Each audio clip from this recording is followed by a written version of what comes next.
Yeah, how's it going? Back again. Um,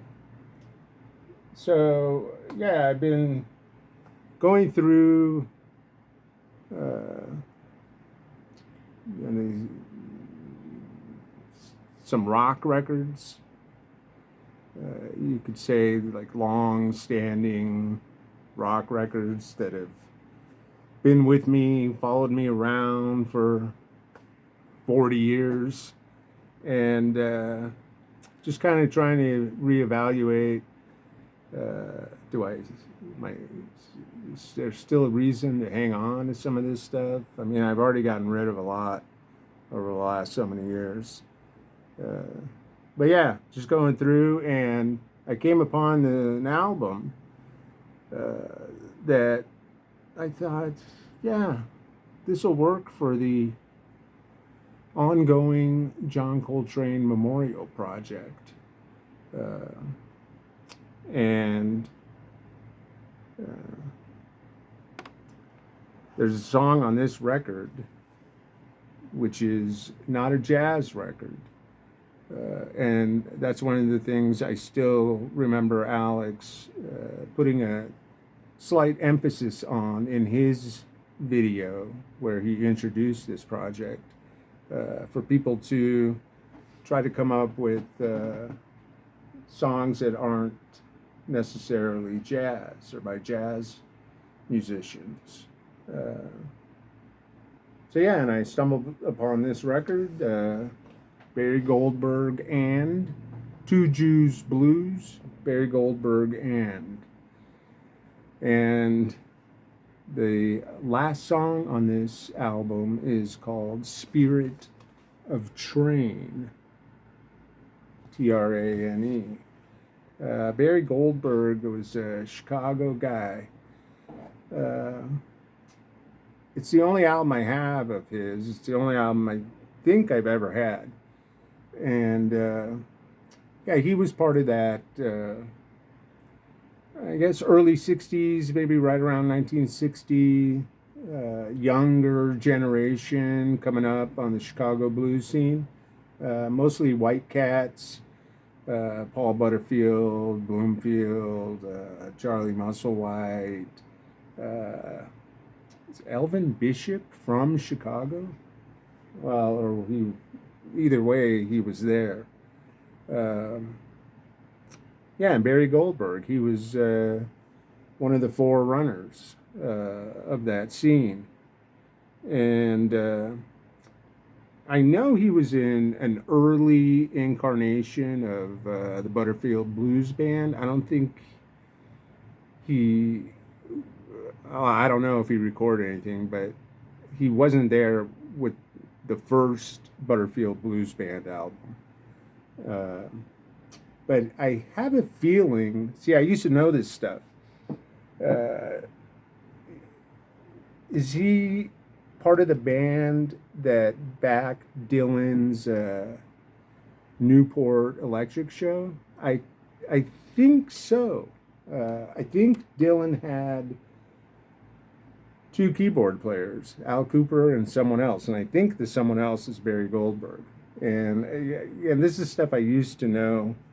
I don't know if people are like, yeah, dude, it's so obvious. That's who who's in that band. Yeah, uh, but yeah, this is a nice record. I mean, I haven't listened to this. I ended up playing the whole thing here earlier, and I mean, I don't think I've played it probably since 1991, uh, but it's hung on here on the shelves all this time. I suppose to eventually end up on this thread. Yeah, Barry Goldberg, Chicago guy. This album, I know he was in Electric Flag. I think he was in Musselwhite's band for a while. It's the Super Session album with Bloomfield and Stephen Stills. Uh, and yeah, it seems like he kind of faded away. I don't really know his whole story in like the 70s, 80s. I think he was active somewhat. Uh, But this album's from 1969, Buddha label. And Barry Goldberg, organ, piano, and some vocals. And drummer Eddie Ho, H-O-H, is the drummer. They both play on every track.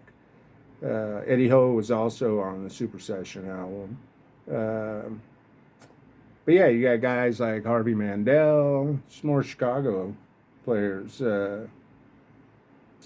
Well, part of this was recorded at Muscle Shoals. So you have David Hood on bass on most of the tracks. Eddie Hinton plays some guitar. Dwayne Allman plays on one track. Twice a Man. And Bloomfield is on this, but if I remember from reading or finding out decades ago, because he couldn't put his name on the album, he's credited as Great, Great, on guitar.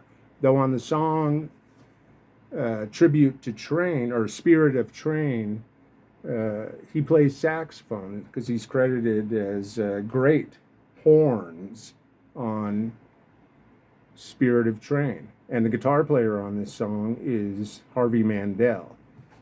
So yeah, I just thought I'd play the song. It's exactly 4 minutes, and yeah, let's listen. Spirit of Train, last song on the album. Instrumental, did I say that?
Yeah, that was all right.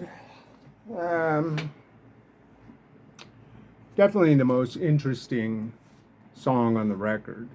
Uh, the rest of it, I mean, for the most part, is some like down home electric blues, some like shuffle kind of stuff, Maxwell Street Shuffle. Uh, that's all right, Mama. Uh, there is a song dedicated to Hendrix called Jimmy the Fox. And there's a little gospel tinge, some background vocals, and the gospel influence. But yeah, not a great album, not that bad. On the Buddha label, if I didn't say that. Yeah, Barry Goldberg. Uh, and I think I said it. I'm trying to think of stuff I have here that's in the non jazz vein for this thread. Uh, you know, uh, original songs uh, that people recorded after John Coltrane's death as a tribute to John Coltrane. So 1969 is when this came out. I'm guessing that's when it was recorded. But it goes to show, uh, the vast range of musicians who uh, felt like Coltrane moved them uh, enough to pay tribute to him. Yeah, Barry Goldberg, Two Jews Blues, and yeah, Michael Valentini will love this. This is my second take. First take, I went through the whole spiel talking about this, playing the song, and it wasn't until the song ended and I went to the turntable that I realized I'm playing this. I played this at the wrong speed. I played it on 45. It's like, oh yeah, it just keeps happening. Now it's happening with regular albums. So yeah, there you go, John Coltrane Memorial Project. Thanks and take care.